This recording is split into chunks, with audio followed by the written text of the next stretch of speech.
옛날부터 일본은 결국 지진과 화산 폭발로 지구상에서 사라질 것이다라는 섬뜩한 예언은 끊이지 않았습니다. 일본에 대한 감정이 좋지 않아서도 아니고 일본이 미워서 떠드는 황당무계한 소설도 아닙니다.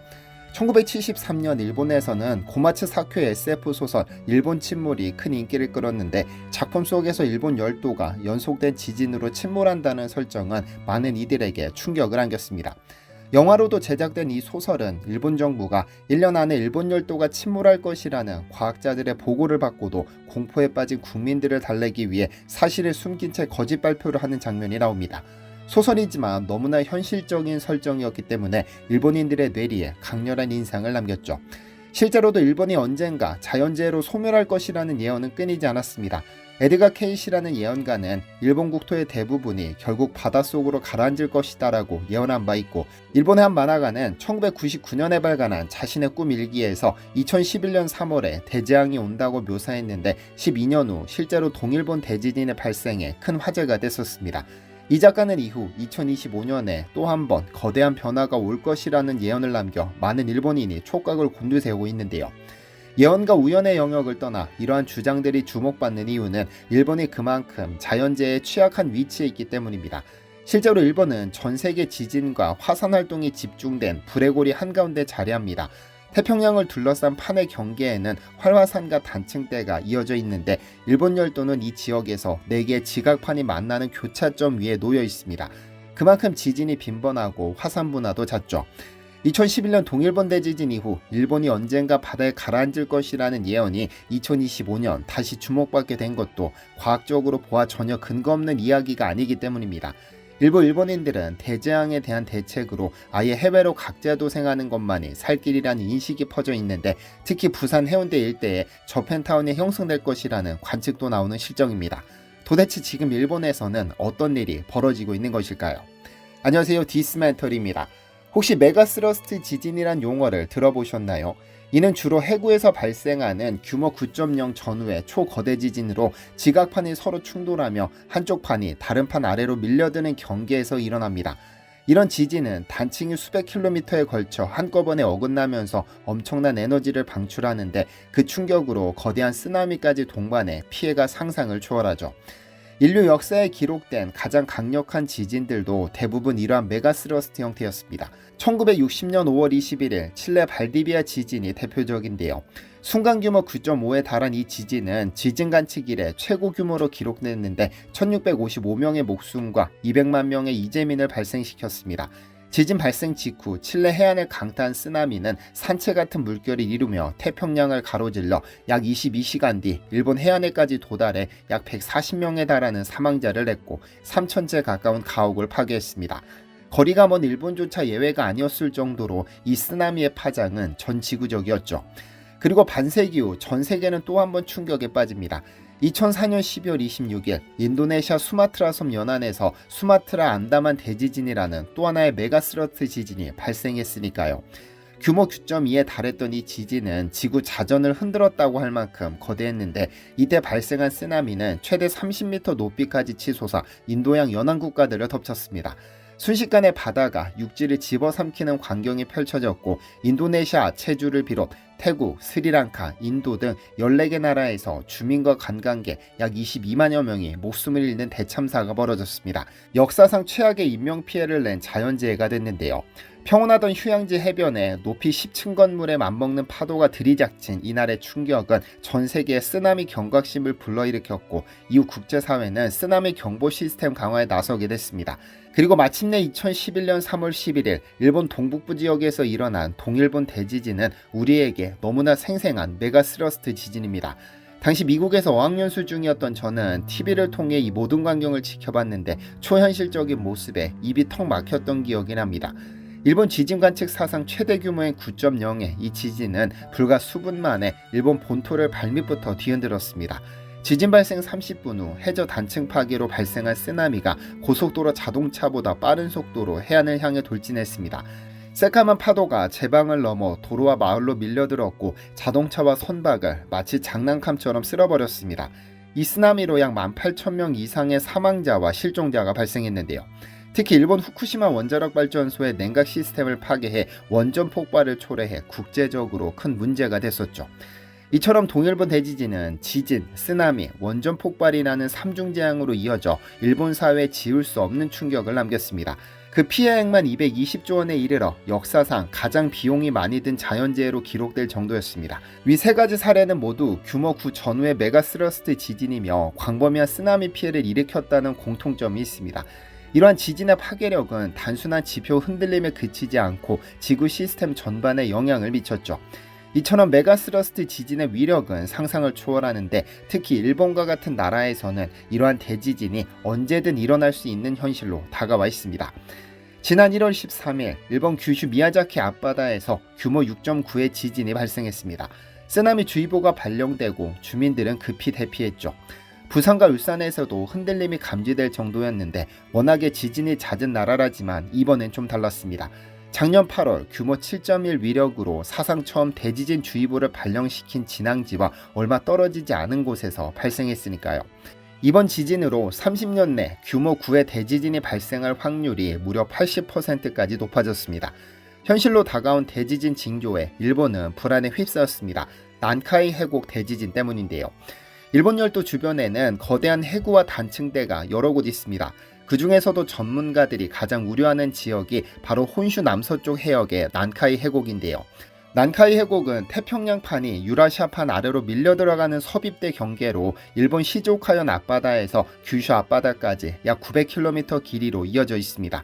이 해곡을 따라 과거 수차례 규모 8에서 9급의 거대 지진이 발생해 왔습니다.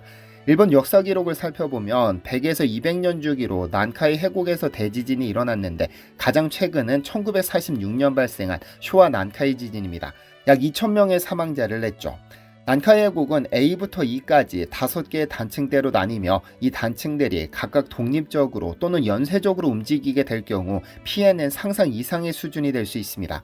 특히 연쇄 파열이 발생한다면 도카이 지진, 도난카이 지진, 난카이 지진이 거의 동시에 일어날 가능성도 배제할 수 없는데요.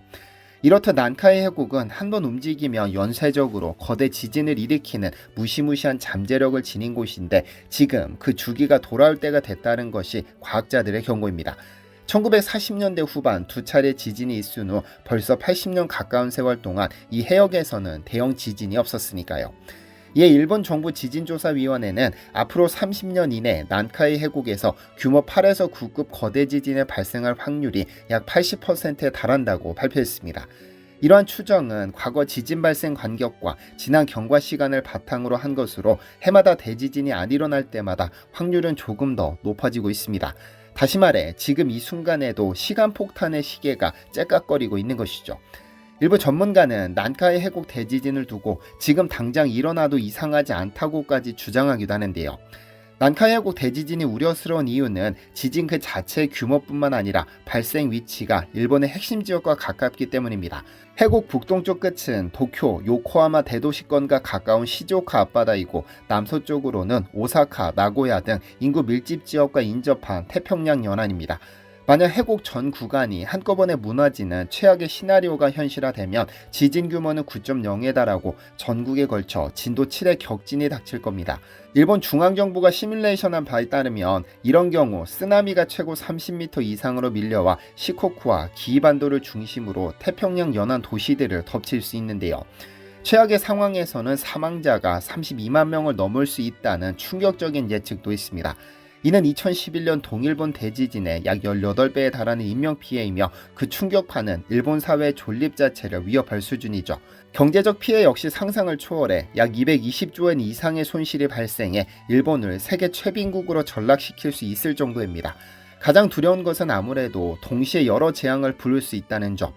1707년 호에이 지진 때는 49일 후 후지산이 폭발해 막대한 화산재를 쏟아냈는데 오늘 당장 이런 일이 발생한다면 어떨까요? 일본의 상징인 후지산은 현재 잠시 잠들어 있을 뿐인데 오랜 휴지기의 끝에 대지진의 자극으로 깨어날 가능성도 배제할 수 없습니다. 일본 정부 추산으로 후지산이 대분화하면 수도권에 수십 센티미터의 화산재가 쌓여 도로와 철도가 마비되고 정전이 일어나 도쿄가 기능을 상실할 수 있다고 하죠. 즉 난카이 해곡 대지진은 단순히 지방의 문제가 아니라 일본 전체에 걸쳐 복합재난을 일으킬 수 있는 겁니다. 일본 국민들 사이에서도 과거 일본 침몰이라는 소설이 그렸던 극단적 상황, 즉 국민들이 대거 해외로 피난하고 일본 땅이 바다에 가라앉는 시나리오가 비현실적이라고만은 할 수 없게 된 겁니다. 일본 언론은 정부 발표에 맞춰 도시가 폐허가 되는 컴퓨터 시뮬레이션 영상을 방영하며 경각심을 높이고 있고, 어떤 이들은 아예 일본을 떠나 살아남는 수밖에 없다는 체념 섞인 반응을 보이기도 합니다. 실제로 2010년대에 일본의 일부 단체는 부산 등의 장기 체류 거점을 마련하는 등 마니라 사태에 대비하려는 움직임을 보였었는데요. 한 전문가는 난카이 해곡 지진은 시간 문제일 뿐 확실히 일어날 지진이라고 단언하며 앞으로 수십 년 안에 일본이 겪을 가장 큰 시험이 될 것이라고 경고합니다. 난카이 해곡에서 초거대 지진이 발생한다면 문제는 일본에 국한되지 않습니다. 지리적으로 1시간 거리의 한국도 그 영향에서 자유로울 수 없죠. 일반적으로 동해를 향한 일본 동북부 지진의 해일은 한국에 크게 영향을 미치지 않았지만, 일본 남쪽 바다에서 발생하는 쓰나미는 대한해협과 동중국해를 통해 한반도 남해안까지 도달할 수 있습니다. 일본 정부 자료에 따르면 난카이 해곡 대지진이 발생한 1707년 호에이 지진 당시 쓰나미 일부가 규슈 서쪽을 돌아 남해안까지 도달했었다고 하는데, 거대 쓰나미가 발생할 경우 제주도와 부산을 비롯 남해안에 수미터 높이의 해일이 밀려올 수 있다는 것이 전문가들의 예측입니다. 실제로 동일본 대지진 당시 울릉도와 독도는 최대 5cm 넘게 이동했고, 한반도 전체가 동쪽으로 3cm 이상 움직이는 현상이 관측됐었습니다. 한 시뮬레이션에 의하면 만약 난카이 해곡에서 규모 9 이상의 지진이 발생하면 한반도가 위아래로 30cm씩 움직일 수 있다고도 하죠. 뿐만 아니라 2024년 한 연구는 난카이 해구에서 대지진이 나면 제주도와 남해안에 규모 5 정도의 강한 지진 흔들림과 함께 해일 피해가 나타날 것이라는 전망을 내놓기도 했는데요.